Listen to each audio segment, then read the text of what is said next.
Sound of Violence is a 2021 American slasher film written and directed by Alex Noyer.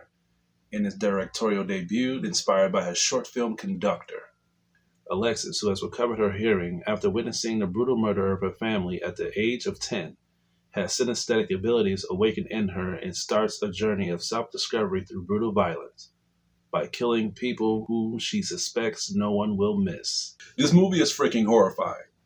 I am going to get right down to the point. Now, watching this film, I was not cautious watching it and approaching it in a grain of salt because by me being a fan of horror and by me being a fan of music, this is the first film I've ever witnessed that is entwined with both of those aspects. So I wanted to see how this would play out, and I loved it. I thought it was very enjoyable, and it does not drag at all. It gets right down to the point. Like, as soon as the movie starts, we have Alexis that is, like I mentioned, that witnessed her family get murdered by the age of 10 by her father. Her father is a main person who is caught, who murders her family. And when he notices her, she kills him in the act of self-defense. So when this happens, for some reason, she ends up getting her hearing back. And not only that she gets her hearing back, she begins to, like, breathe in a more like tense motion because she just killed somebody.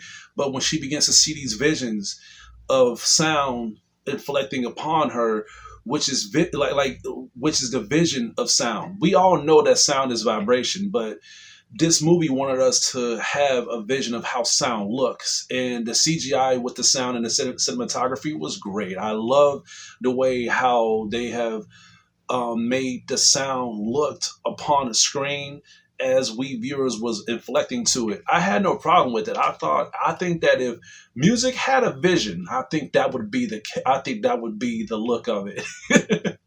But when she notices this, after she kills her father, that fear and that comfort of her killing somebody begins to fade away, and she begins to enjoy what she is visualizing. So when she gets older, does she drift away from that? Does she move on, or does that stay with her and she begins to be worse when it comes to reflecting on comparing insanity and comparing to value human life? Apparently not. She tries to by having friends, which is her only friend, Marie, which is her sound partner and bondage partner that is played by Lily Simmons. She did good for what was given to her. She was there to help her find more sound because by her being a sound teacher and by her teaching students different types of sound elements, Marie is basically the person who helps her find different types of elements of music and different sound angles to add into a music. So I thought her character was well known crafted. And same thing with Alexis. That is played by Jasmine Savoy Brown. She did an amazing job as her being a regular person and being a serial killer and being a DJ. She's actually a DJ too. So I thought that was a pretty cool aspect in the film.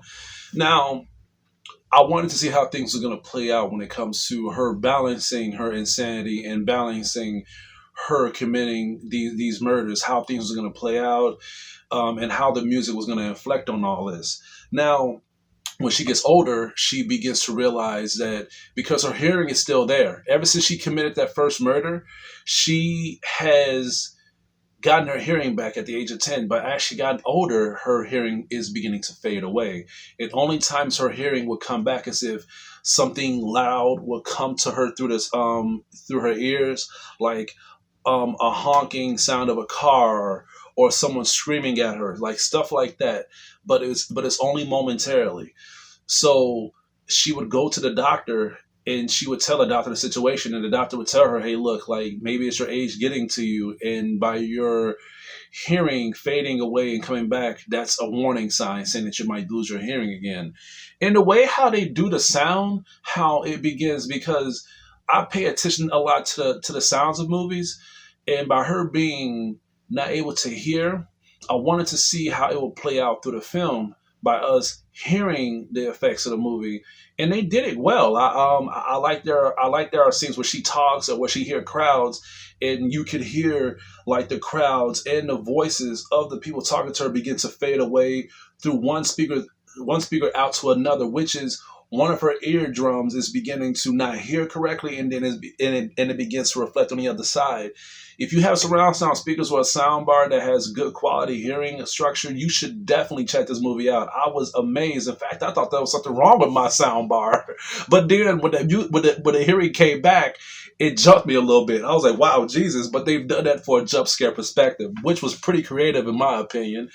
So she's aware of the of her of her sound fading her. So she begins to try to go into a deeper tune to try to get her sound back by reflecting on her past of how she got it back in the first place. Maybe I'm not doing this correctly. Maybe I need to, like, instead of me just finding music, maybe I need to probably try to see if people getting hurt or people getting inflicted by violence would work. And it works, but at the same time, it works momentarily. So that's when she begins to get into a darker tone and try to commit murder. The first time she commits murder was when she's at the age of 10, but when she gets older, we begin to get into the redux version of when she goes back into that murdering spree, and that is when we be on the edge of our seat when she commits murder again. And by her being into music and stuff, she wanted to see how it would reflect on her music and by the sound of people getting hurt. And the way how she did it was pretty good. She does not do it just in one aspect. I don't want people to think that she just put like sounds and then she wants people to start screaming. No, with this movie, they wanted to be a little bit more creative. And I can tell, like, the people who made this movie are big fans of Saw. So the reason I'm saying that is because when she kidnaps people, she has people in these devices that is hooked up to her sound bar or to her I'm not really good when it comes to sound technology, so please forgive me, but she hooks these things up to her ears so she could hear every sound possible, and she mixes it up with the sounds that she created previously, just so she can have better quality hearing and just so she can go back to that sound limbo, as I mentioned before. And the first time she does it is amazing. In fact, as she was committing murder for the first time, when she's at the mature age, and the guy is just busy screaming and just getting pummeled down. You see her in the background just busy just doing this and stuff, just busy getting her jam on and stuff as the music is getting more intense, as the guy is getting killed. And she gets back into that limbo once again, and she just falls in love with the music. But at the same time, when the guy stops screaming, she turns around and she realizes that she has killed somebody. Now, how she reflected on it, she didn't really care. She wanted to do it again and again and again, but at the same time, she wanted to switch it up. So the next time she did it, it was in a melody aspect, and then it was in an a cappella aspect, and then it was in a techno aspect. Each of her murders, not all of them, but most of them, was very creative, very well crafted, and at the same time, as I mentioned, pretty horrific. You begin to feel sorry for these people that she is killing, but at the same time, you get entwined with the music that is infused with these murders that she's committing. So in the guilty pleasure, I was actually enjoying what she was doing. I was like, you know what? For me that likes music, I wanted her to keep this up. I was like, you know what? Other creativity of music do you have next in mind? I really want to know. But in the second half of the film, her creativity begins to fade away, and I noticed that as she begins to get sloppy, and as cops was beginning to do a criminal investigation, she was beginning to kill certain people in a not a creative aspect that much. But thankfully, it comes back. Thankfully, we come back to that creativity again, especially at the ending. The ending of the film was great. I thought that it was twisted. It was traumatizing. It. I think I may never forget that ending in a long while. Is it a bad thing? No, no, no. What I'm saying is, by me comparing it to Saw, be prepared for some fucked up creativity with these deaths, especially the ending of it. And that's for the character, Alexis, because she has an ability of killing, and by her with the sound and stuff, this is her power. This is her ability by torturing people in her own enjoyment for her to hear properly and for her to be in this limbo of sound. So my question is, the way how the ending was, I felt like this was like a continuation. If this is, I don't mind. But if you're gonna continue this film, I want to see more of this. I am begging you. Let me see more of these, of what you can do. Because when it comes to music and when it comes to um, slasher films and killing films like this or whatever, you have a lot of material in the table. So I want to see what more you have to offer. And by her having these abilities, the movie is not. It's not really a cliffhanger ending. The movie can end in so many ways, but I felt like this is. I felt like this was like a Marvel ending. Like by her having these abilities, is she gonna have like a? Is she gonna advance to the point where she won't be able to torture people, but at the same time use the music against them? I don't know, but the way how the movie ended, it made me guess, and at the same time, when her father killed her family, they didn't really explain much of why the father did that. But what I liked about the film was it wanted you to try to figure it out. Now, by me watching this film, I'm gonna make a conspiracy. I think the father had the same issue. Not the fact that he couldn't hear, but the fact that he was craving murder, because by him coming back home from the army, people don't come back the same. So he came back partially insane. So that part of him lived in his daughter. So as she got older and as she kept killing people, she kept not only getting into that site of limbo, but she began to keep seeing her father, visualizing and keep telling her, good job. I like what you're doing. Keep it up. You're making me proud.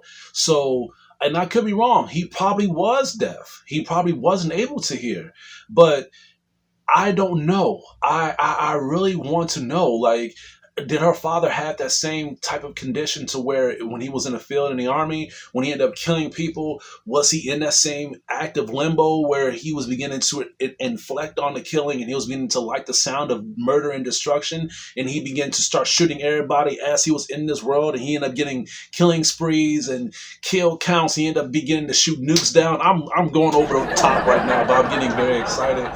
And it began to transition into her daughter. If that's the case, that's great. If that's the case, A plus.